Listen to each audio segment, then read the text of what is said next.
गीता में अर्जुन को स्वयं भगवान कह रहे हैं कि उस परमेश्वर की शरण में जा, उसके लिए उन संतों के पास जा जो तत्वदर्शी हो।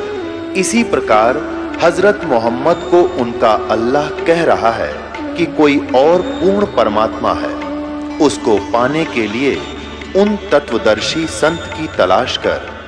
वो प्रभु कौन है, ये जानने के लिए कृपया अवश्य सुनिए जगत गुरु तत्वदर्शी संत रामपाल जी महाराज के अमृत वचन। जब हमें तत्व ज्ञान रूपी टॉर्च दीपक परमात्मा ने दे दी, गुरुदेव ने, फिर हमने त्याग दी सारी।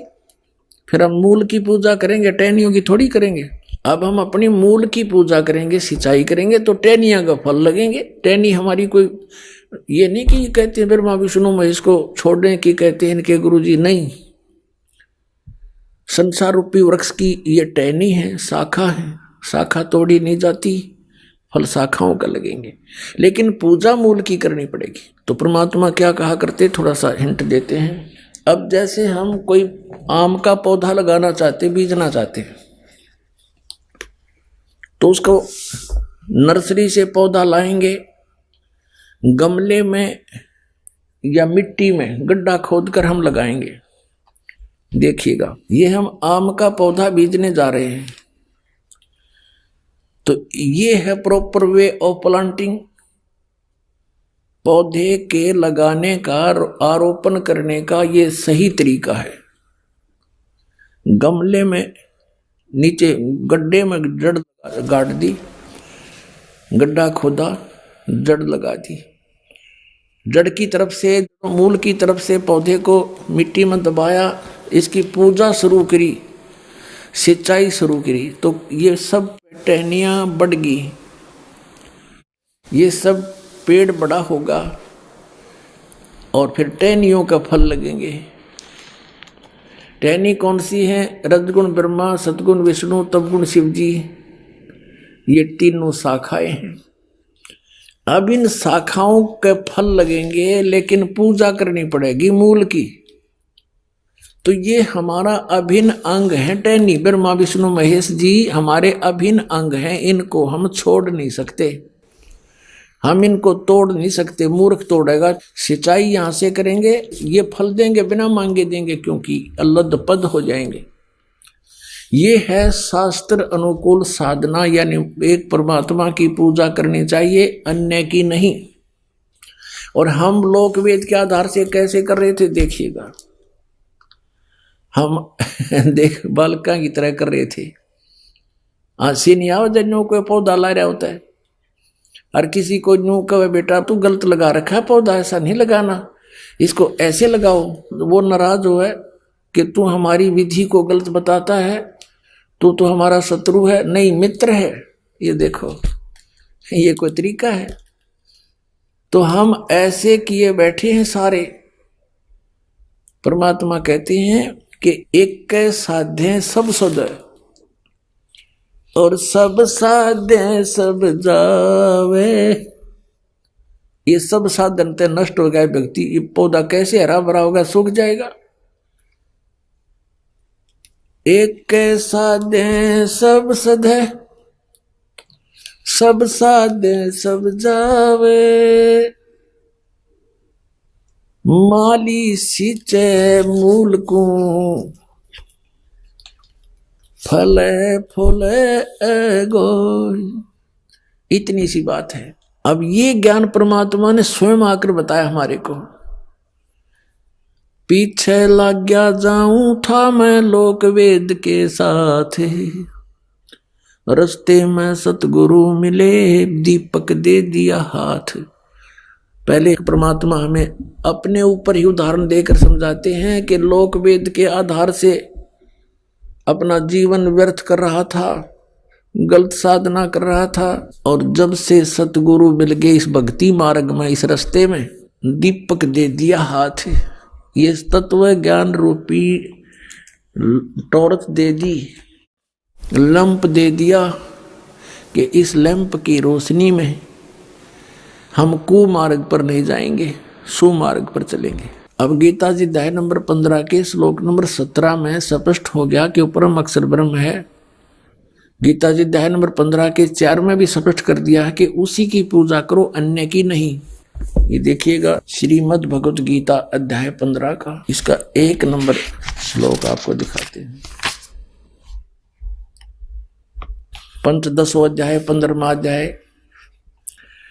ऊर्ध्व मूलम अधः शाखम अश्वत्थम प्राहु अव्यम छंदासी यस्य पर्णानि ये तम वेद स वेदवित। इसका अर्थ है कि ऊर्ध्व माने ऊपर को, मूल माने शाखा, जिसके ऊपर को शाखा है, उल्टा लटका हुआ संसार रूपी वृक्ष है। ये समझो ऐसे, ये समझो ऊर्ध्व मूलम अधः शाखम, ऊपर को जड़ और नीचे को शाखा। गीता ज्ञान दाता ने सिर्फ संकेत दिया है ऊर्ध्व मूलम अधः शाखम, बस, और कुछ नहीं बताया इसके बारे में। बाकी ऑप्शन छोड़ दिया कि तत्वदर्शी संत बताओगे इसके बारे में। तो परमेश्वर स्वयं आए थे कबीर जी तत्वदर्शी संत की भूमिका करने के लिए। उन्होंने स्वयं आकर बताया था कि अक्षर पुरुष जैसे जमीन से बाहर दिखाई देता है, ये एक पेड़ कहलाता है। अक्षर पुरुष और सरपुरुष, अक्षर पुरुष एक पेड़ है और सरपुरुष वह की डार, और तीनों देवा शाखा हैं, ये पाते रूप संसारी। ये परमात्मा कबीर भगवान ने 600 वर्ष पहले बताया था। अक्षर पुरुष एक पेड़ है, निरंजन कहो सरपुरुष कहो वह की डार, और तीनों देवा शाखा है, ये पात रूप संसार।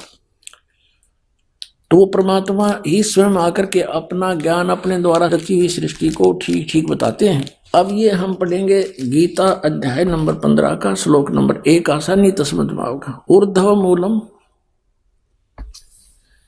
अधः शाखम अश्वत्थम प्राहु अव्यम। ऊपर को जड़, नीचे को शाखा वाला ये संसार रूपी उल्टा लटका हुआ अविनाशी वृक्ष है। छंदासी यस्य पर्णानि, इसके छंद माने विभाग, पत्ते आदि इसके जो विभाग हैं, जो ये तम वेद, जो उसको जानता है, इन सब को जानता है विस्तार से, स वेदवित, वह वेद के तात्पर्य को जानने वाला है। इनका अनुवाद गलत देखो। आदि पुरुष परमेश्वर मूल वाले, यानी ऊपर जो मूल है जड़ रूपी परमात्मा, वो तो परम अक्षर ब्रह्म है। आदि पुरुष परमेश्वर सर्वशक्तिमान, ये पूर्ण परमात्मा परम अक्षर ब्रह्म है। यहाँ ये इन्होंने अनुवाद गलत कर दिया। अधः शाखम, अधः माने नीचे करना था। ये देखो इसी के दूसरे श्लोक में ये अनुवाद में अधः माने नीचे, अधः माने नीचे, इस दूसरे श्लोक में। तो यहाँ अधः माने नीचे आना चाहिए था। अधः शाखम, नीचे को शाखा, ऊपर को मूल वाला, नीचे को शाखा वाला। संसार रूपी वृक्ष के अविनाशी कहते हैं, वेद जिसके पत्ते कहे गए हैं। उस संसार वृक्ष को जो पुरुष मूल सहित तत्व से जानता है, यानी जड़ते लेकर पत्तों तक जो बता देता है, स वेदवित, वह वेद के तात्पर्य को जानने वाला, अर्थात वो तत्वदर्शी संत है। अब यहां क्या कहा है, अब हम चौथे में आ जाते हैं कि तत्वदर्शी संत की प्राप्ति के उपरांत गीता अध्याय नंबर 15 का ये श्लोक नंबर 4 है। ये श्लोक नंबर 4 है यहां पर।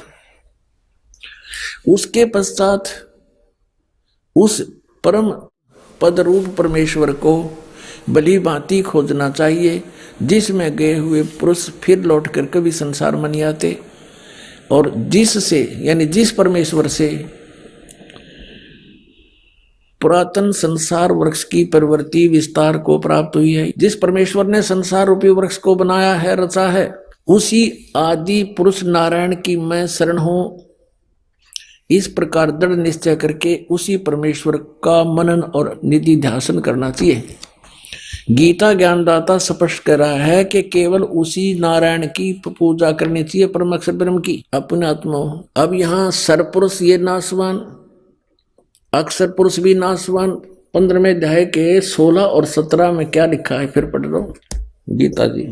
अब हम यहाँ पढ़ रहे थे अध्याय नंबर 15 का, ये 15 है, इसका श्लोक नंबर ये 16 है। यहाँ से इसमें लिख रहा क्या, दिव इमौ पुरुषौ लोके सर्च अक्षर एव च सर सर्वाणी भूतानी कुटुस्थ अक्षर उच्यते। अब यहां दिवौ माने दो, इमौ माने इस, लोके माने लोक में, पुरुषों माने परमात्मा हैं। कौन कौन से हैं? सरपुरुष और अक्षर पुरुष। इस पुरुषों को हम यहां भी लगा सकते हैं, सरपुरुष और अक्षर पुरुष। अब इसका यहां से अनुवाद पढ़ो इनका। इस संसार में नाशवान और अविनाशी भी ये दो प्रकार के पुरुष हैं। इन्होंने यहां पुरुष छोड़ दिया। दो प्रकार के प्रभु हैं, स्वामी हैं। संपूर्ण प्राणियों के शरीर नाशवान और जीवात्मा भी अविनाशी कहा जाता है। अब यहाँ इसका अर्थ तो ये है कि ये सरपुरुष और अक्षर पुरुष ये सभी नाशवान हैं। इनके अंतर्गत जितने प्राणी हैं उनके शरीर भी नाशवान हैं, लेकिन जीवात्मा किसी की नहीं मरती। अब यहाँ से स्पष्ट 17वें में कहा कि उत्तम पुरुष है तू अन्य। वास्तव में श्रेष्ठ परमात्मा तो इन दोनों से कोई और है, सरपुरुष और अक्षर पुरुष से। उत्तम पुरुष है तू अन्य परमात्मा इति उदारते, जिसको भगवान कहा जाता है, श्रेष्ठ आत्मा कहा जाता है। यह लोक तरम आवि से भी भरती, वो अवय ईश्वर है, वो वास्तव में अविनाशी परमेश्वर है, अवय अविनाशी। तो इससे सिद्ध हो गया कि ये तो नाशवान है दोनों ही, भले इसका नाम अक्षर पुरुष लिख दिया। तो अब इसमें थोड़ा सा विचलित हो जाते हैं भक्त, कोई कर सकता है आपको मिसगाइड।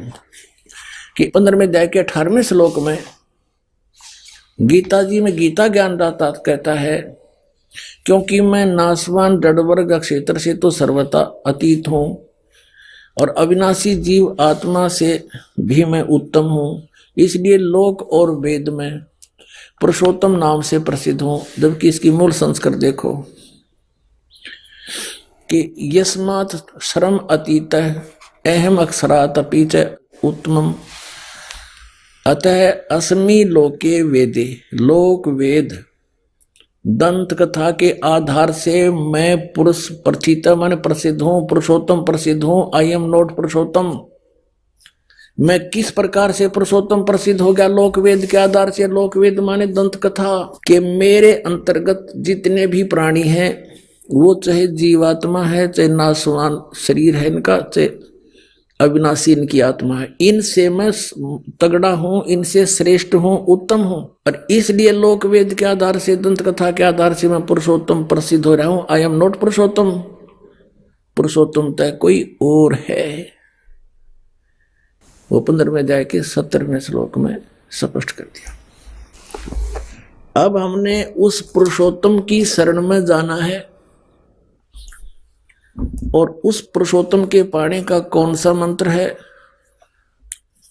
गीता जी अध्याय नंबर 17 के श्लोक नंबर 23 में कहा कि ओम तत्सत इति निर्देश ब्रह्मण त्रिविध समर्थ। ब्रह्मण माने सचिदानंद घन ब्रह्म, यानी परम अक्षर ब्रह्म, उत्तम पुरुषोत्तम। इसके पाने का, सनातन परम धाम में जाने का, सचखंड में निवास स्थान पाने का और जन्म मरण से मोक्ष पाने का कौन सा मंत्र है?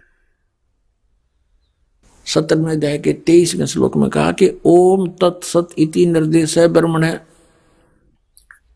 त्रिविध समर्थ है। उस सच्चिदानंद ब्रह्म ने माने सच्चिदानंद घन ब्रह्म का, परम अक्षर ब्रह्म का पाने का, आदि पुरुष परमेश्वर के पाने का, ये 3 मंत्र के जाप का निर्देश है, नथिंग एल्स। इसके अतिरिक्त कोई भी हरे राम हरे कृष्ण सीताराम राधे श्याम अन्य कोई भी जाप हम करते हैं वो मोक्ष प्राप्ति का नहीं है। तो उसके लिए हमने कौन से मंत्र हैं? ये ओम तत्सत। ओम तो सरपुरुष का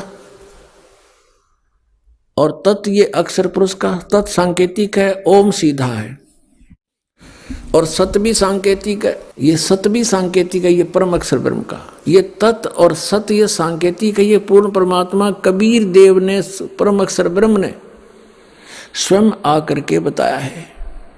सो हम शब्द हम जग में लाए, सार शब्द हम गुप्त छुपाए। ओए होए, कहते हैं सो हम शब्द आपके किसी सदग्रंथ में नहीं है, आपके जो 52 अक्षर के लेख तुम लिखते हो उनमें ये मंत्र नहीं है, सोहम मंत्र नहीं है। और ये सोहम शब्द हम जग में लाए, सार शब्द हम गुप्त छुपाए। नामा छिपा ओम तारी पीछे सोहम भेद बिचारी, सार शब्द पाया जदलोई आवागमन बौड़ ना होई। पुण्यात्मा, हमने परमात्मा को पहचानने के लिए अपने सदग्रंथों का सहयोग ही लेना पड़ेगा। किसी की दंत कथा पर विश्वास नहीं करना। परमात्मा के क्या गुण है, वो क्या लीला करता है, ये हमारे पवित्र सदग्रंथ, पवित्र वेद बताते हैं। कबीर परमेश्वर ने कहा है कि वेद मेरा भेद है, मैं ना वेदन के माही, और जौन वेद से मैं मिलूं वो वेद जानते नहीं। वेदों में भेद है परमात्मा का कि वो कबीर परमात्मा है और वो सतलोक में रहता है, ऊपर तीसरे मुक्ति धाम में, सचखंड में। वहां से गति करके आता है, साधु रूप बनाता है, कवियों की तरह आचरण करता है, और यहाँ अच्छी आत्माओं को आकर मिलता है। आपको थोड़ा सा हिंट देते हैं, फिर उन आत्माओं के बारे में जानकारी देंगे जिनको भगवान मिले थे। ऋग्वेद मंडल नंबर 9 देखिएगा, और सूक्त नंबर आपको दिखाते हैं। ये है ऋग्वेद। ये कहाँ से प्रकाशित है? प्रकाशक सार्वदेशिक आर्य प्रतिनिधि सभा, महर्षि दानंद भवन, रामलीला मैदान, नई दिल्ली। इनके फोन और फैक्स नंबर हैं। मुद्रक है Prince offset printers, 1510 Pataudi house, Daryaganj, नई दिल्ली से। अब देखिएगा, ऋग्वेद मंडल नंबर 9 और सूक्त नंबर 86 और मंत्र नंबर 26 में। इसमें क्या कहा है कि यज्ञ करने वाले यजमानों के लिए परमात्मा, यज्ञ माने धार्मिक अनुष्ठान करने वाले यजमानों माने भक्तों के लिए परमात्मा सब रास्तों को सुगम करता हुआ, उनके विघ्नों को, उनके संकटों को मर्दन करता है, नाश करता है, उनको पवित्र करता हुआ, और अपने रूप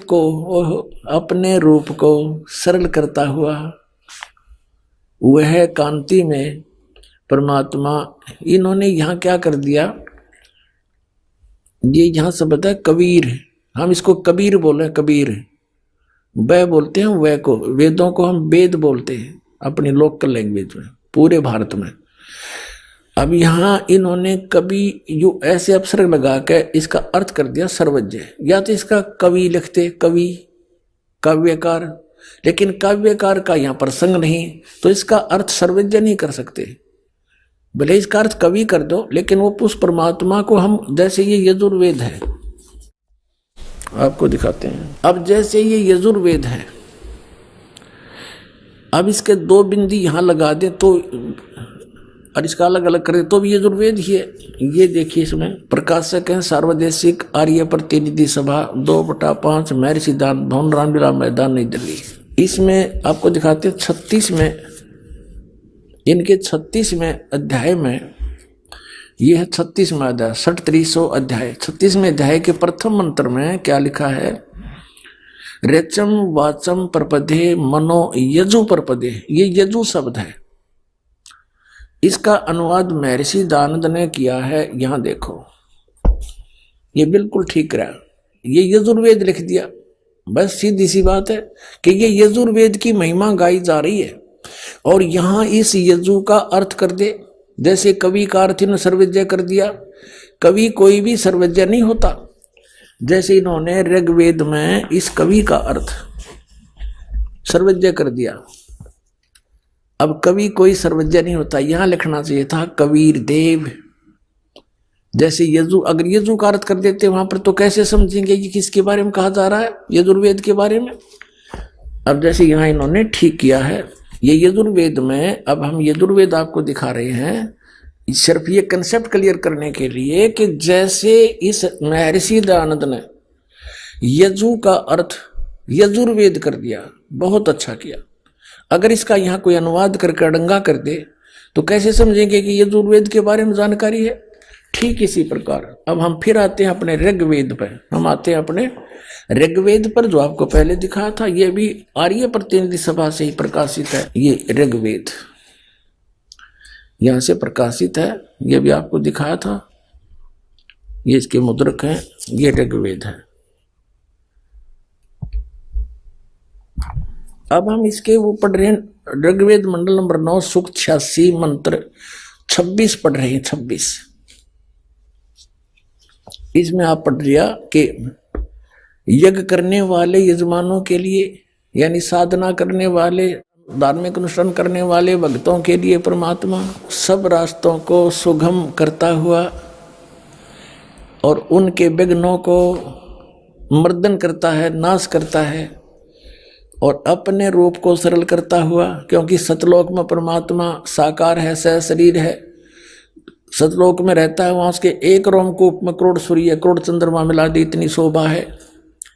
तो एज इट इज भगवान यहाँ आ जाता हम देख नहीं सकते, इसलिए अपने रूप को सरल करता हुआ हल्का तेज पुंज का बनाकर वह कांति में परमात्मा सर्वज्ञ नहीं लिखना था, वो कबीर देव लिख दो यहाँ पर। कबीर देव, हम कबीर देव कहने लगे। कबीर देव, देव न साहब कह लो, भगवान कहो, हम उसको कबीर साहब कहते हैं। कबीर साहब, यहाँ कबीर देव लिख दे। विद्युत के समान क्रीड़ा करता हुआ वर्णीय पुरुष अच्छी आत्मा को प्राप्त होता है। अब देखना 27वें मंत्र में ऋग्वेद मंडल नंबर 9 सूक्त नंबर 86 मंत्र नंबर 27 में हम आगे। इसमें लिखा कि जो परमात्मा ध्रुवलोक के तीसरे पृष्ठ पर विराजमान है, वहां ऊपर रहता है तीसरे लोक में। अब ये कंसेप्ट क्लियर हो जाएगा कि वो परमात्मा कौन है, कबीर देव है, वो क्या करता है, अच्छी आत्माओं को मिलता है आकर के। देखो फिर आगे देखते हैं ऋग्वेद मंडल नंबर 9 सूक्त 82 का, और मंत्र नंबर हम नीचे लेते हैं 1। इसमें क्या किया है कि सर्व उत्पादक प्रभु, सबकी रचना करने वाला, सबको उत्पन्न करने वाला परमात्मा, प्रकाश रूप, सद्गुणों की वृष्टि करने वाला, पापों को हरण करने वाला, वह राजा के समान, राजा के, देखो ये 269 पे पढ़ा हमने ना, कोई नकली नो कह देगा और पृष्ठ दिखा दिया होगा। ये 270 पे आ गए। पीछे लिखा था राजा के समान दर्शनीय है, देखने जोगा है, साकार है भगवान, वहां विराजमान है ऊपर के लोक में। वह पृथ्वी आदि लोकांतरों के चारों ओर शब्दमान हो रहा है। इसका अर्थ ये है कि वो पृथ्वी पर आकर ऊंचे स्वर में आवाज लगाकर ज्ञान देता है। फिर भी वह वर्णीय पुरुष को, वह श्रेष्ठ व्यक्ति को, श्रेष्ठ आत्मा को, जो दृढ़ भक्त है, उसको पवित्र करता हुआ प्राप्त होता है। उसको मिलता है, कैसे मिलता है कि जिस प्रकार विद्युत आकाशीय बिजली सने वाले स्थानों को आधार बनाकर प्राप्त होती है, उसी प्रकार परमात्मा प्राप्त होता है। अब देखो उद्देश्य क्या लेकर आता है, यहां देखो फिर ऋग्वेद मंडल नंबर 9 सूक्त 82 का मंत्र नंबर हम 2 पढ़ रहे हैं। पहला पढ़ लिया, हे परमात्मन, उपदेश करने की इच्छा से आप, ज्ञान देने की इच्छा से आप महापुरुषों को प्राप्त होते हो। ओहो, महापुरुषों को प्राप्त होते हो, अच्छी आत्मा को प्राप्त होते हो, और आप अत्यंत गतिशील पदार्थ के समान हमारे आध्यात्मिक यज्ञ को प्राप्त होते हैं। आप, या फिर लिख दिया सर्वज्ञ, यह लिखना था आप कबीर देव हैं, आप कबीर साहब हैं और शुद्ध स्वरूप हैं। हमारे पापों को दूर करके हे अमर परमात्मा, हे सोम, हमको सुख दे। अब ये सिद्ध हो गया कि वो परमात्मा सतलोक से चलकर आता है और यहाँ ज्ञान देने के उद्देश्य से वो अच्छी आत्माओं को मिलता, जो दृढ़ भक्त हैं, अत्यंत गतिशील पदार्थ के समान एकदम नीचे आते हैं। अब वो श्रेष्ठ आत्माओं को कैसे मिलते हैं, जैसे विद्युत बिजली किसी धातु विशेष पर आकर गिरती है। जैसे पहले कांसी धातु होती थी, कांसी, और उसकी थाली बेले होते थे। वर्षा के दिनों में जो बिजली कड़कती थी हमारी दादी जी कहा करती थी कि 3 थाली और बेलों को अंदर रख लो, बिजली कांसी की धातु पर अमूमन गिरती है। तो पुण्यात्माओं, वो परमात्मा उन्हीं महापुरुषों को मिलते हैं जो उनके कार्य को आगे सफल बनाने में सहयोग दें, पूरे विश्व के सामने डट जा खड़े होकर के मुझे नहीं मुचकाए, वो दृढ़ भक्त होते हैं। उनमें से कौन कौन है जिनको मिले? आदरणीय धर्मदास साहिब जी, आदरणीय मुल्कदास साहिब जी, आदरणीय नानक साहिब जी, आदरणीय दादू साहिब जी, आदरणीय गरीबदास साहिब जी, गांव छुड़ानी, जिला झज्जर हरियाणा वाले, आदरणीय गीसा दास जी, गांव खेखड़ा, जिला मेरठ, उत्तर प्रदेश वाले। इन महापुरुषों को परमात्मा आकर मिले।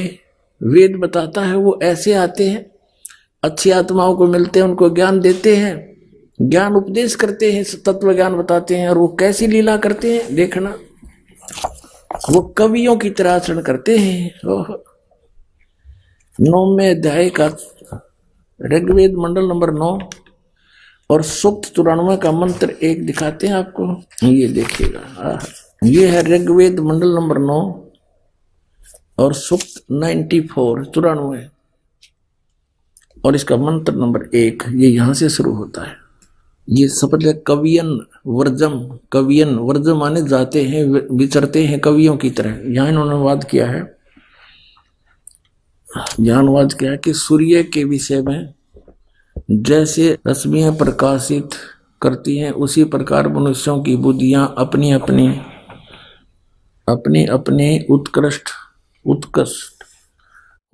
शक्ति के विषय करती हैं।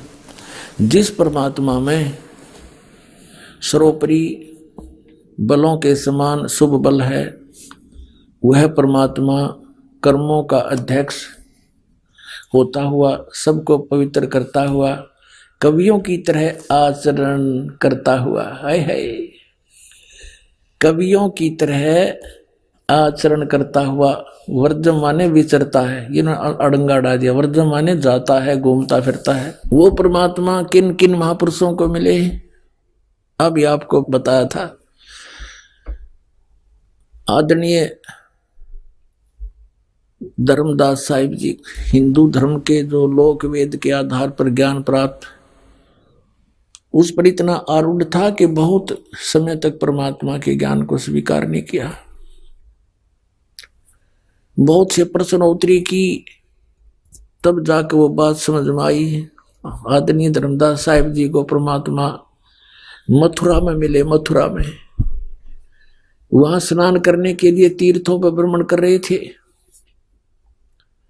जैसा भी लोक वेद सुना हुआ था, रूपदास नाम के उनके गुरुजी से 68 तीर्थ, हरे राम हरे कृष्ण सीताराम राधे श्याम, राधे राधे श्याम मिला दे, इस तरह के मंत्र बता रखे थे। और एकादशी का व्रत, 68 तीर्थों की यात्रा कर ले बेटा, तू स्वर्ग में चला जाएगा। रूपदास जी ने ऐसा गाइड कर रखा था उस प्यारी आत्मा आदरणीय धर्मदास साहिब जी को। भगत धर्मदास जी मथुरा में गए हुए थे, वहां एक जिंदा महात्मा का रूप बनाकर के धर्मदास जी को मिले। धर्मदास जी से जाकर कहा, हे महात्मा जी, क्योंकि धर्मदास जी ने वेशभूषा बना रखी थी, एक महात्मा जैसा लगे था, माथे में तिलक ला रखा, कंठी पहन रखी। जाकर परमात्मा ने कहा, हे महात्मा जी, मैं भटक रहा हूं भगवान के लिए, मुझे कहीं रास्ता नहीं मिला, बहुत से गुरु बनाए हैं, बहुत से संतों से मिला हूं, मेरी संतुष्टि नहीं हुई, लेकिन ऐसा लगता है जैसे आपसे मुझे कुछ राहत मिलेगी। आप ये क्या पढ़ रहे थे? क्योंकि उसमें धर्मदास जी गीता जी का नित्य पाठ किया करता था।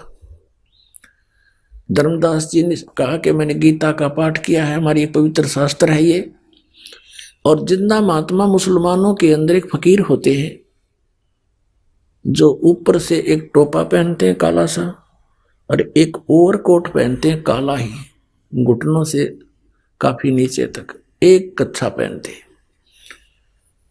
तो ऐसी वेशभूषा वाले को जिंदा महात्मा कहते हैं। तो कहा, हे महात्मा जी मुझे ज्ञान बता दो, मैं तो भटक रहा हूं। धर्मदास जी ने कहा था कि आप पहले गुरु बनाओ, गुरु के बिना मोक्ष नहीं होता। तो कबीर परमेश्वर जी ने कहा कि गुरु तो मैं बनाऊंगा, लेकिन मेरी शंका का समाधान हो, और आपको बना लूंगा गुरु में, पहले को तो पहले बना लेता हूं, लेकिन शंका समाधान अवश्य चाहूंगा। धर्मदास साहिब जी ने कहा कि नहीं, गुरु जी तो मैं नहीं बन सकता, क्योंकि मुझे आदेश नहीं गुरु बनने का। आपको मैं अपने गुरु जी से नाम दिला दूंगा, बड़े पहुंचे हुए महात्मा है। तो परमात्मा ने उसे एक प्रश्न किया कि आप क्या नाम जाप करते हो? धर्मदास जी ने कहा कि हरे कृष्ण हरे राम, राम राम हरे हरे, कृष्ण कृष्ण हरे हरे, राधे श्याम राधे राधे श्याम मिला दे, ओम नमः शिवाय, ओम भगवते वासुदेव नमः। तो परमात्मा ने कहा कि आप गीता जी को पढ़ते हो? कहा जी। क्या गीता जी में ये मंत्र हैं? ना जी, ना जी। फिर आप इन जाप कहां से क्यों कर रहे हो? 16वें अध्याय के 23वें श्लोक में लिखा, शास्त्रीय विधि को त्याग कर जो मनमाना आचरण करते हैं उनको कोई लाभ नहीं होता, ना उनका मोक्ष होता, ना उनको परम गति प्राप्त होती, ना कोई सुख होता। फिर किस लिए कर रहे हो? अब धर्मदास को याद थे वो श्लोक, गीता साथ लिए हुए था, वो समझ गया बात तो सही है। आप तो अवहेलना कर रहे हो भगवान के आदेश का, आप तो दोषी हो रहे हो। आप किसकी पूजा करते हो? गीता किसने बोला है? कि श्री कृष्ण जी ने बोला।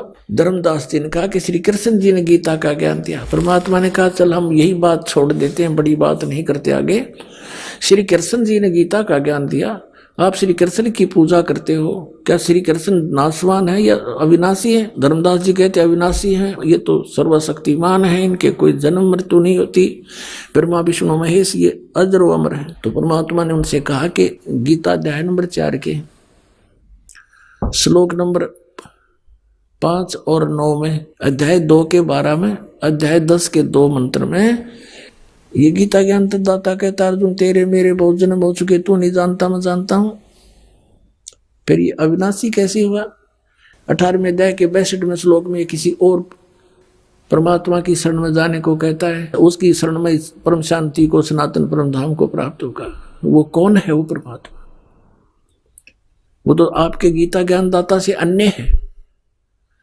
अब धर्मदास जी नहीं मान्या, अंदर से जख्मी अवश्य हो गया, लेकिन माना नहीं, क्योंकि ये पुराना पेंट जल्दी सी ओरिजिनल पेंट को टिकने नहीं देता।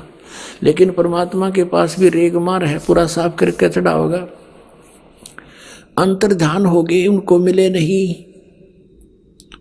एकदम सामने से अंतर्ध्यान होते ही तो अक्का बक्का रह गया। तो ये भगवान ही तो फरिश्ता था, ये तो कोई देवता था, कोई ज्ञानी पुरुष था, कोई सिद्ध पुरुष था। देखो कितना सच्चा ज्ञान बता रहा है उसने। फिर बाद में सारे श्लोक देखे अपनी गीता में, रोज सारी रात करवट लेता रहा, ये भगवान अब के दर्शन दे दो, अब के दर्शन दे दो। कहने का भाव ये है दास का कि 2-3 ट्रिप में जाकर सेट होया धर्मदास, और फिर ऐसा हो गया पूरा संसार एक तरफ और धर्मदास जी एक तरफ। तो वो दृढ़ भक्त थे। इसी प्रकार आदरणीय नानक साहिब जी को परमात्मा मिले, पहले मिले अपने कबीर रूप में जाके, जो धानक रूप में, जुल्हा रूप में रहा करते थे काशी में। और आदरणीय नानक साहिब जी उसमें सुल्तानपुर शहर के अंदर अपनी बहन नानकी के घर पे, यानी वहां रहा करते थे। और सुल्तानपुर के नवाब के यहाँ मोदी खाने में नौकरी करते थे, क्योंकि उनके बहनोई श्री जयराम भी वहीं पर एक ऊंच पद पर विराजमान थे, नवाब के पास ही। उन्हीं की शनाख्त पर उनको वहां नौकरी मिली थी। प्रतिदिन स्नान करने के लिए 1-2 नौकर जाता था साथ में, श्री नानक साहिब जी जाते थे। बेई नदी सुल्तानपुर के साथ से ही बह रही है, वहां स्नान करने जाते थे।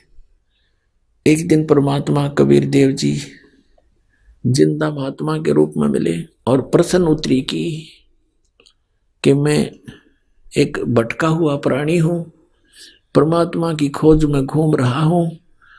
आपके बारे में मैंने बहुत कुछ सुना है, आप बड़े महात्मा हो, बड़े अच्छे भक्त हो, मैं आपसे कुछ ज्ञान प्राप्ति करना चाहता हूं। अब नानक साहब जी ने जैसा भी उन्होंने ब्रजलाल पांडे से ज्ञान सुना था, बताने लगे कि विष्णु भगवान सर्वशक्तिमान है, यही 3 रूप धारण करके सारी स्थिति सृष्टि और संहार करते हैं, अजर व अमर हैं, इनकी जन्म मृत्यु नहीं होती। फिर बताया कि गीता जी का नित्य पाठ करना चाहिए, नित्य पाठ करने से जीव को बहुत लाभ होता है, परमात्मा प्राप्ति होती है। फिर परमात्मा ने पूछा कि आप मंत्र कौन से जाप करते हो? कि हरे कृष्ण कृष्ण कृष्ण हरे हरे, राम राम राधे श्याम सीताराम, राधे राधे श्याम मिला दे, और एक ओम मंत्र भी जाप करते हैं। अब परमात्मा ने प्रश्न किया कि गीता जी का ज्ञान किसने बोला? महात्मा जी। अब नानक साहब ने कहा कि पहले मुझे गुरु बना, फिर बताऊंगा सारी बातें। अब परमात्मा ने कहा ठीक है, आप मेरे गुरु जी, मैं आपका बच्चा, मुझे ज्ञान करा दो, मुझे तो मोक्ष चाहिए। यहाँ गुरु शिष्य की कोई बातें नहीं है, मैं तो निकला भगवान के लिए हूं। नानक साहब ने पूछा कि आपका इंट्रोडक्शन दीजिए। परमात्मा ने कहा कि मैं धानक हूं, कबीर नाम है मेरा, और काशी में जुल्हे का कार्य करता हूं, धानक का, परमात्मा के लिए भटक रहा हूं, और मैं आपको गुरु धारण करता हूं। आप मेरे गुरु, मैं आपका बच्चा, मुझे ज्ञान दे दो। तब नानक साहब ने बताया, परमात्मा ने प्रश्न किया कि श्रीमद् भगवत गीता का ज्ञान किसने बोला? कि श्री कृष्ण जी ने बोला। श्री कृष्ण किसके अवतार थे? परमेश्वर ने प्रश्न किया। नानक साहब जी ने कहा को विष्णु अवतार थे, स्वयं श्री कृष्ण ही विष्णु रूप में आए हुए थे। तो परमात्मा ने प्रश्न किया कि गीता जी का ज्ञान विष्णु जी ने दिया समझो? हाँ, विष्णु समझो चाहे कृष्ण कहो। तो गीता अध्याय नंबर 4 के श्लोक नंबर 5 और 9 में, गीता जी अध्याय नंबर 2 के श्लोक 12 में, गीता अध्याय नंबर 10 के श्लोक नंबर 2 में गीता ज्ञानदाता कहता है कि अर्जुन तेरे और मेरे बहुत जन्म हो चुके हैं, तो नहीं जानता मैं जानता। कि हे गुरुजी, ये तो नासवान है, अविनाशी कहाँ हुए? आपकी ग्रंथ में लिखा है। तो 18वें अध्याय के 62वें श्लोक में कहा कि तू सर्वभाव से उस परमेश्वर की शरण में जा, उसकी कृपा से तो परम शांति को, सनातन परम धाम को प्राप्त होगा। तो वो परमात्मा कौन है? मुझे तो उसकी खोज है बस। अब इस बात से नानक साहब जी एकदम चकित हुए कि सचमुच। फिर परमात्मा ने बताया कि ब्रह्मा विष्णु महेश नासवान है, इनकी जन्म मृत्यु होती है। इस बात से परमात्मा ने फिर उसको संकेत दिया कि ऐसे ऐसे श्री मद देवी भागवत के 3 स्कंद में, और ये ऐसा लिखा है। अब जब ये सुना कि ब्रह्मा विष्णु महेश नासवान है, इस बात से नानक साहब जी बहुत अक्षुब्ध हो गए और सीधे मुंह बात करना बंद कर दिया कि बस इसे आगे मत बोल।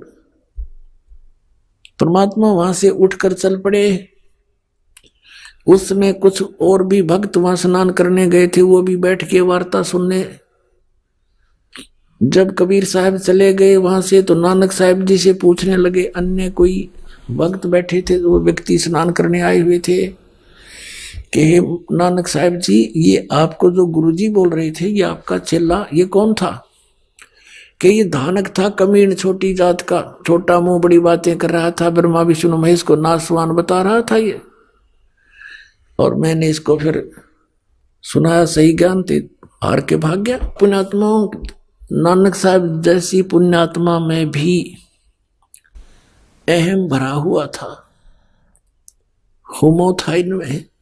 उस होमो के कारण परमात्मा से दूर हो गए। उसके बाद सारी रात करवट लेते रहे कि सचमुच गीता जी को फिर गहराई से पढ़ा, अन्य ब्राह्मणों से उसका निष्कर्ष निकलवाने की चेष्टा की। उन्होंने कोई सीधे मुंह जवाब नहीं दिया कि नहीं, ये तो अपने बारे में बोल रहे। देवी भागवत को पढ़कर देखा नानक साहब जी ने कि सचमुच इसमें तो नासवान लिखा है, इनके माता पिता भी है। और ये हिंदू धर्म के गुरु इसके बारे में परिचित नहीं है। बहुत बुरी तरह तरफ की कि सचमुच वो कौन थे। अब काशी कोई निकट है नहीं, वहां जाऊं कैसे, नौकरी करता हूं, नौकरी त्यागूं कैसे, और क्या पता ये कौन था, कोई देव था या वैसे ही कह रहा था ये काशी में रहता हूं, धानक हूं। अंदर से पुकार की है, परमात्मा मुझे फिर से दर्श दो, मुझे उस महापुरुष से फिर से मिला दो। अंदर से पुकार परमात्मा आत्मा की सुनते हैं। जब 6 महीने बीत गए इस दृष्टांत को, और डेली वो जाति वहां देखते रहते हैं कि कहीं आज फिर दिखाई ना दे जा। अब फिर दूसरी बार जब परमात्मा आए, जब पूरी तरफ थी उनको, उसी समय सुबह सुबह स्नान करने के लिए बेई नदी पर गए हुए थे और स्नान करने की तैयारी में थे। गर्मियों का मौसम था। परमात्मा जब वहां पहुंचे तो नानक साहिब जी ने देखा कि महात्मा आ रहे हैं, उनके निकट पहुंच गए। उसी तरह फिर बात करने लगे, काफी देर चर्चा हुई। तो उस समय जब वो दोनों बात कर रहे थे तो अन्य नहीं देख पा रहे थे, वो सोच रहे थे कि अकेले नानक साहिब बातें कर रहे हैं, किससे कर रहे हैं। तो दूसरे कहा करते कि ये भक्त आदमी है, अपने आप ऐसे ही बोलता रहता है, कई बार भगवान की महिमा गुनगुनाता रहता है, और वो बातें ऐसे कर रहा जैसे सामने कोई बैठा हो। तो अन्य जो स्नान करने के लिए गए थे वो अपना स्नान करने में व्यस्त हो गए। तो उसी समय परमात्मा से नानक साहिब जी ने कहा कि मैं इस दरिया में छुपूंगा, मुझे खोज देना। परमात्मा भी साधु रूप में, जिंदा के रूप में, और नानक साहिब जी दरिया के अंदर छलांग लगा दी। तो परमात्मा ने अंदर से ही उनको अंतर ध्यान किया दरिया से ही, और अब स्ट्रीम में ले गए। अब अन्य व्यक्तियों ने सोचा कि ये डूब गए, काफी देर बाहर नहीं निकले तो हाहाकार मच गई, नगर में शोर हो गया, गोताखोर आ गए, दूर तक जाल डालकर खोजा, कुछ नहीं मिला। सबने सोच लिया कि नानक साहिब जी डूब गए। उधर से परमात्मा उनको लेकर के सचखंड गए, सतलोक में ले गए अपने स्थान पर। ऐसे ही धर्मदास जी को सतलोक लेकर गए थे, वापस छोड़ा था। ऊपर जब सचखंड के अंदर गए, सब ब्रह्मांडों की स्थिति से परिचित कराया, श्री ब्रह्मा, श्री विष्णु, श्री शिव जी के लोक दिखाए, 21 ब्रह्मांड, ये सब रास्ते दिखाए। फिर सचखंड में जब पहुंचे तो सचखंड में जब पहुंचे तो वहां परमात्मा अन्य रूप में सिंहासन के ऊपर विराजमान है, सिर पर मुकुट है, मालिक है, श्वेत मुकुट है, और एक रोमकूप में करोड़ सूर्य मिला दे, करोड़ चंद्रमा, ऐसा तेज है उस परमात्मा का। अब जो ही कबीर साहब वहां जिंदा महात्मा वाले रूप में ऊपर गए तो नानक साहिब जी ने देखा कि परमात्मा तो ये है जड़ा तख्त पे विराजमान है, और ये जिंदा महात्मा तो यहाँ का कोई सेवक नौकरगण होगा। कबीर साहब ने वहां उठाकर चंवर परमात्मा के ऊपर आदर से करने लगे, अपने ही दूसरे रूप पर। नानक साहिब जी ने सोचा कि कबीर तो सचमुच ये जुल्हा, ये जो साधु है, जिंदा यहाँ का नौकर है, ये है रब जो तख्त पर बैठा। इतने में वो तख्त पर बैठा हुआ परमात्मा खड़े हुए, जिसके एक रोमकूप में करोड़ सूर्य करोड़ चंद्रमा मिला दे, इतनी रोशनी है। और जिंदा महात्मा वाले रूप में परमात्मा जो नीचे से गए थे वो तख्त पर बैठ के ओवरऑल कंट्रोलर के सिंहासन पर। आइए अब हम उन श्रद्धालुओं के अनुभव जानते हैं जो जगत गुरु तत्वदर्शी संत रामपाल जी महाराज जी से दीक्षा प्राप्त कर चुके हैं तथा उनके द्वारा बताए गए भक्ति मार्ग पर चल रहे हैं। सर नमस्कार। सत साहब जी। सर क्या शुभ नाम है आपका? दास इंद्रजीत। कहाँ से आए सर आप? पिंड झाड़ीवाला, जिला फरीदकोट। सर संत रामपाल जी महाराज से नाम दीक्षा कब लिया आपने? 2012 के 12वें महीने मिली। सर, संत रामपाल जी महाराज से नाम दीक्षा लेने से पहले आप क्या भक्ति साधना करते थे? यही जैसे गुरु गोविंद सिंह जी की और हनुमान जी की भक्ति करते थे, और मंदिर गुरुद्वारे जाना, जैसे सभी संतों का आदर सत्कार करना, ऐसा ही था। सर, पहले जो पूजाएं आपने की, उन पूजाओं को करने से आपको क्या लाभ मिला? लाभ तो बस जैसे जिंदगी थी वैसे ही चल रही थी, और लाभ जैसे कोई भक्ति का लाभ जो होता है वो तो मैं नहीं था पता कि क्या लाभ होता है। जैसे कोई भी भक्ति करते थे उसका लाभ नहीं महसूस होता था, बस चल रहा था ऐसे। तो फिर सर, आप संत रामपाल जी महाराज की शरण में कैसे आए? रामपाल जी महाराज की शरण में ऐसे है कि मैं नशा दारू वगैरह सब खाते पीते, मांस भी खाते थे। मैं पहले बॉडी बिल्डिंग करते थे, जूडो खेलते थे, इसके कारण मांस अंडा सारा खाते पीते थे। तो मैं दारू पीकर मैं टीवी देखने का शौकीन था। खेत से आया पानी लगा के, तो साधना चैनल पे चल रहा था गुरुजी का संत रामपाल जी महाराज के सत्संग चल रहे थे। मैंने सोचा कोई पंडित, जैसे पुराने पंडित होते हैं वो दिखाते हैं वेद खोल के, मैंने कहा ये पंडित है, ये हैं कोई, तो चलो देखते हैं। मुझे संतों का सत्संग सुनने का शौक था थोड़ा बहुत, तो मैंने वो सुना, देखा, मैंने देखा वो भगवद गीता में दिखा रहे हैं जो भी ज्ञान है, और अपना बाला मर्दाना की साखी में वो मैं हर रोज देखने लगा। फिर 3 घंटे का प्रोग्राम आता, वो भी देखने लगा। देखते देखते उसके बाद ज्ञान गंगा किताब मंगाई, मैंने वो भी पढ़ी।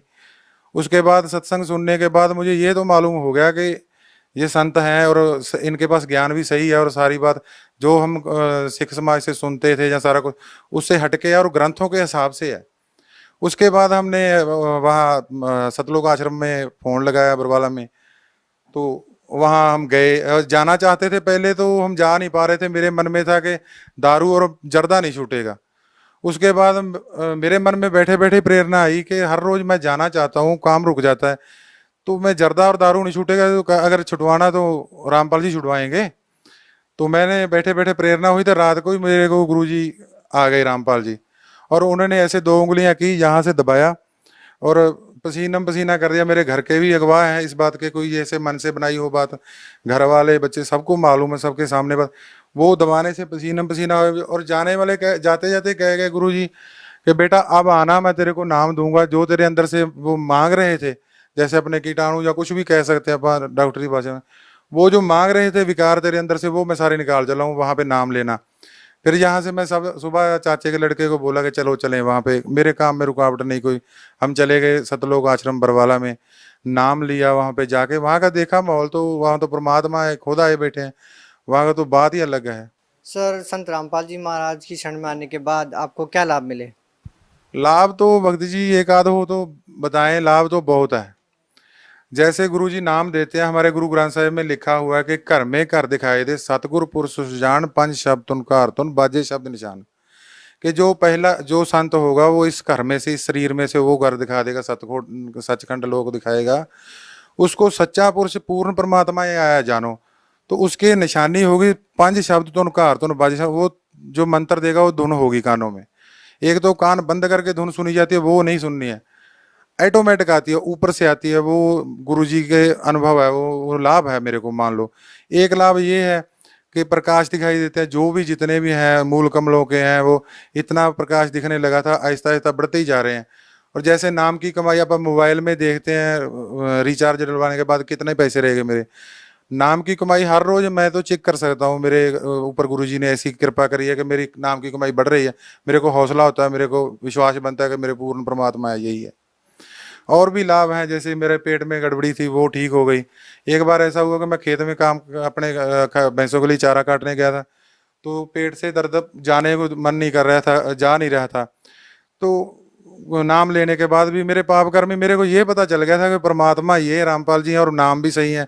मेरे ही को कर्म पाप कर्म है जो नहीं जा रहा, कोई बात नहीं, बाद में चला जाएगा।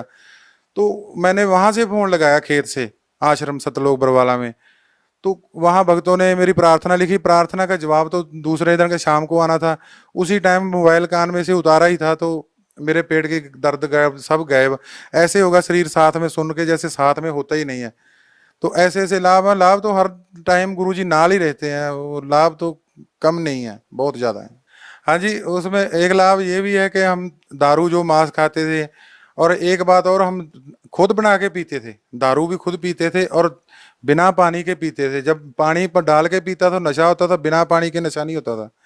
और हम बैठ के बनाते थे दारू, कहते थे कि बाबा नानक जी ने बहुत बढ़िया दारू बना दी। तो हमारी ये भी बहुत बड़ी गलती थी कि हम नानक जी को बदनाम करते थे। बाद में जब गुरु जी की शरण में आने के बाद, रामपाल जी की शरण में आने के बाद पता चला कि नानक जी तो दारू वाले को पसंद ही नहीं करते हैं। हम कहते हैं कि नानक जी ने लहर बना दी।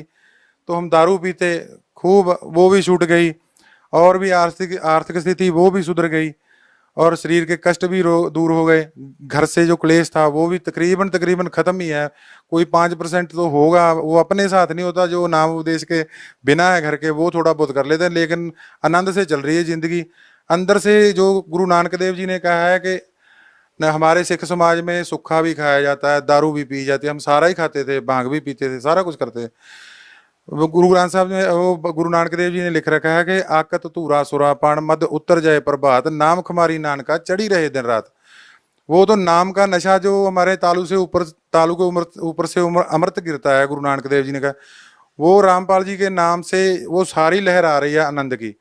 नाम का नशा रहता है। अब ये और सबसे बड़ा लाभ ये है कि गुरु जी से, रामपाल जी से नाम मिल गया, गुरु मिल गए जो दुनिया को नहीं मिल रहा है, जो नाम गुरु चाहिए था, और नाम मिल गया। और इससे बड़ा तो लाभ है ही नहीं कोई, जो रामपाल जी मिल गए। इनसे ऊपर कोई लाभ नहीं है दुनिया का। सर क्या संत रामपाल जी महाराज आपको वही मंत्र चाप देते हैं जो कबीर साहब ने नानक देव जी को दिया था? हाँ जी, वो इसमें कोई दो राय नहीं है। गुरु नानक, हम लोगों को ये बताया जा रहा था आज तक कि गुरु नानक देव जी का कोई गुरु नहीं है, लेकिन रामपाल जी के नाम लेने के बाद मैंने सत्संग सुना, और उसके बाद मैंने सोचा कि जो ग्रंथों में लिखा हुआ है वो क्या सच है, गुरु ग्रंथ साहब में देखना चाहिए। मेरे को तो वाल कटने के कारण गुरुद्वारे में पढ़ने भी नहीं दिया जाता था ज़्यादा। जो भक्ति की बात आप कर रहे हो, रामपाल जी ने वही दी है जो नानक जी को कबीर साहब ने दी थी। उसमें गुरु ग्रंथ साहब में मैंने फिर 8,500 का मोबाइल लिया खोज करने के लिए। फिर उससे नेट से मैंने डाउनलोड किया मोबाइल पे गुरु ग्रंथ साहब, उसको पढ़ा 5 पेज 10 पेज हर रोज, कम से कम 6-7 महीने में खोज के तौर पे। उसमें मिला के नानक जी कहते हैं कि खोज मार्ग पाया साधु सेव करीजिए। मैंने खोज के एक ही मार्ग रास्ता पाया कि साधु संत की सेवा करो। संत चरण धोए धोए पीवा, संत का दर्शन पेख पेख जीवा, संत की मेरे मन में आस। ते संत हमारा रख्या पर्दा, वो संत रामपाल जी महाराज है। और साधु माई बाप हैं, साधु भाई बंद, साध मिलावे राम से काटे जम के फंद। अनेकों जगह पे गुरु नानक देव जी का गुरु ये कहते थे कि पहले हमारे समाज में कहा जाता नहीं है, लेकिन गुरु ग्रंथ साहब में सैकड़ों जगह पे लिखा है गुरु नानक देव जी का गुरु है। वो कहते हैं नानक को गुरु दिया नाम, संत की टहल संत का काम। वो वाणी में लिखा हुआ है कि गुरु नानक देव जी को नाम दिया, नानक को गुरु दिया नाम, गुरु ने नाम दिया, संत की टहल संत का काम। पूरे संत की टहल सेवा करने से नाम उनको मिला। सर भक्ति करने के लिए गुरु बनाना क्यों आवश्यक है? गुरु के बगैर, जैसे अपा बच्चा लगाए स्कूल में पढ़ाने के लिए, वहां पे सभी पुस्तकों को रख दें, उसको मत्था टेक टेक के वापस चले आए, तो वहां टीचर नहीं जब तक, तो उनको ज्ञान कहाँ से होगा। ये ग्रंथ जितने भी है ये पढ़ने के लिए, ज्ञान लेने के लिए है। ज्ञान देने वाला पूरा गुरु ही आता है। गुरु ग्रंथ साहब में भी लिखा है पूरा गुरु आराध्य, पूरा जाका नाउ, पूरा गुरु आराधना चाहिए। और जैसे ग्रंथों को अकेला अपने को तो मालूम ही नहीं है क्या लिखा हुआ, पूरा संत बताता। अगर गुरु की जरूरत नहीं है तो इतने जो संत घूम रहे हैं उनकी क्या जरूरत पड़ गई? फिर हम लोग अकेला ग्रंथों को ही मानेंगे, फिर दूसरे संतों को भी मानने की जरूरत नहीं है, जो पाठी ग्रंथी या पंडित जो जितने बड़े। गुरु तो जरूरत है, गुरु के बगैर तो मुक्ति हो ही नहीं सकती है, क्योंकि पता ही नहीं लगेगा ग्रंथों में लिखा क्या है। जैसे बच्चों को अपन सारा सिलेबस एक जगह पे स्कूल में रख दें तो मत्था टेक टेक के वापस चले आए, टीचर के बगैर उनको कैसे पता चलेगा कि इसमें लिखा क्या है? सर संत रामपाल जी महाराज के बारे में ये भी कहा जाता है कि वो अन्य सभी धर्मगुरुओं की निंदा करते हैं। सर आप क्या कहना चाहेंगे? निंदा तो वो करते ही हैं, जब सच्ची बात कहेंगे तो निंदक तो कहेंगे ही। कबीर साहब आए, उन्होंने सच्ची बात कही तो वो निंदक कहलाए। गुरु नानक देव जी आए, उन्होंने सच्ची बात कही, उनको चक्कियां चलवाइयां, उनको पत्थर मारे गए, उनको भी निंदा करे। नानक जी लिखते हैं खुद गुरु ग्रंथ साहब में, कोई आखे भूतना, कोई कहे चंडाल, कोई कुछ कहे, कहता मैं तो नानक बेचारा प्या दीवाना शाह का, नानक बेचारा मैं तो शाह का परमात्मा का दीवाना हूँ। ऐसे ही गुरु रामपाल जी भी सच्ची बात बताते हैं। जब भगवत गीता में मना कर रखा है कि भूत पूजोगे तो भूत बनोगे, देवी देवताओं को पूजा, देवी देवताओं को जाओगे, परमात्मा के पुजारी परमात्मा को जाए, तो ये सारे संत मटी मसाणी सब पूजा करवाते हैं। हमारे घर में भी अमृत छके हुए हम लोग मटियाँ पूज रहे हैं। सारा कुछ जो गुरु ग्रंथ साहब में भी मना कर रखा है कि ये आन उपासना नहीं करनी है, तो वो सारी करते हैं, हम गुरुओं की मानते कहाँ पे हैं। जैसे घर में गुरु ग्रंथ साहब लेकर आते हैं, शादी ब्याह में एक तरफ तो पाठ खुला होता है, दूसरे कमरे में हम दारू और माँ चला रहे हैं, क्या वो गुरु ग्रंथ साहब की हम निंदा जहाँ वो नहीं कर सकते? वो निंदा तो दिखाई नहीं दे रही। जो सच्ची बात गुरु जी कह रहे हैं वो निंदा दिखाई दे रही है। हमारे घर में चलो कितने सैकड़े दिखा दूं शादियों में जहाँ ऐसे ही दारू भी चल रही है और गुरु ग्रंथ साहब का पाठ भी चल रहा है, हम तो गुरु ग्रंथ साहब की बहुत बड़ी निंदा कर रहे हैं, हम गुरु ग्रंथ साहब का बेअदबी भी कर रहे हैं, हम जानबूझ कर रहे हैं उसको, तो वो तो हमें दिख नहीं दी, वो तो हमारे लिए पाप है। सर हिंदुस्तान में लाखों धर्मगुरु हैं, सभी भिन्न भिन्न प्रकार की साधनाएं देते हैं। सर आप संत रामपाल जी महाराज की ही शरण में क्यों गए? इसलिए गए क्योंकि हम सिख समाज में गुरु ग्रंथ साहब जी को मानते हैं, और जब रामपाल जी का ज्ञान सुना गुरु ग्रंथ साहब के बारे में बाले मर्दाने की साखी में, कि ये लोग कहते हैं कि जो परमात्मा है वो तो निरंकार है, प्रकाश है, दिखाई नहीं देता। तो जब गुरु जी ने कहा कि प्रकाश है तो दिखाई नहीं देता जो चीज़, तो उसको देखो। एक दूसरी तरफ कहते हैं कि साक्षात्कार होगा परमात्मा का, जो दिखाई नहीं देता तो उसका साक्षात्कार क्या होगा। और गुरु ग्रंथ साहब में लिख रखा है कि निरंकार आकार है, आपे आप परम बुलाया बुलाया। फिर उसमें ये भी लिख रखा है कि वड्डा वड्डा सब कहें वड्डा ना जाने कोई।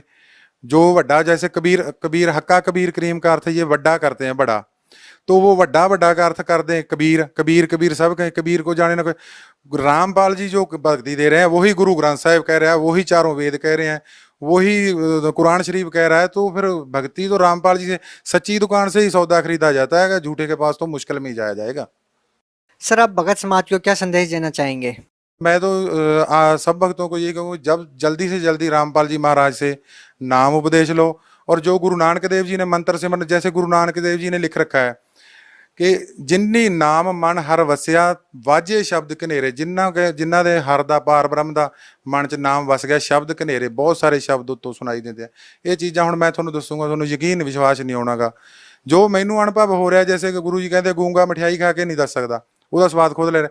ਹੁਣ ਜੋ ਚੀਜ਼ ਮੈਨੂੰ ਦਿਖਾਈ ਦੇ ਰਹੀ ਮੈਂ ਤੁਹਾਨੂੰ ਕਿਸੇ ਹਿਸਾਬ ਨਾਲ ਦੱਸ ਨਹੀਂ ਸਕਦਾ, ਮੈਨੂੰ ਪਤਾ ਹੈ ਉਹ ਜੋ ਗੁਰੂ ਗ੍ਰੰਥ ਸਾਹਿਬ ਦੇ ਵਿੱਚ ਲਿਖ ਰੱਖਿਆ ਹੈ।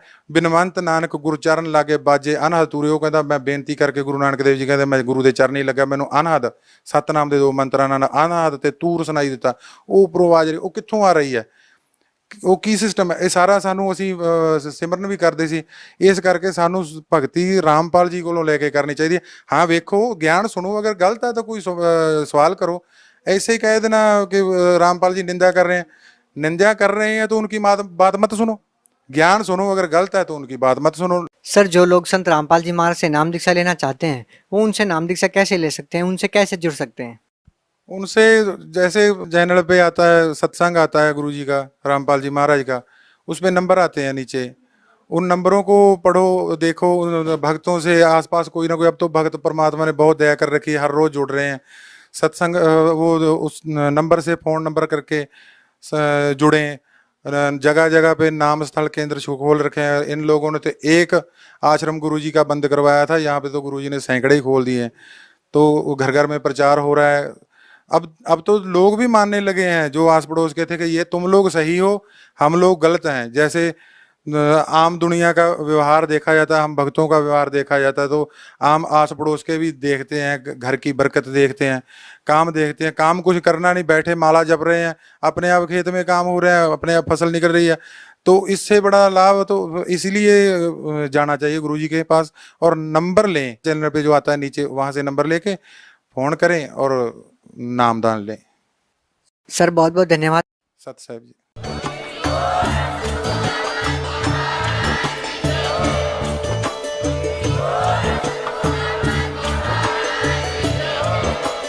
आप सुन रहे थे जगत गुरु तत्वदर्शी संत रामपाल जी महाराज जी के मंगल प्रवचन। अधिक जानकारी के लिए विजिट कीजिए हमारी वेबसाइट www.jagatgururampalji.org। संत रामपाल जी महाराज जी के शुभ आशीर्वाद से पूरे विश्व भर में 500 से भी ज्यादा नाम दीक्षा केंद्र हैं, जिन पर संत रामपाल जी महाराज जी द्वारा ऑनलाइन निःशुल्क नाम दीक्षा दी जा रही है। अपने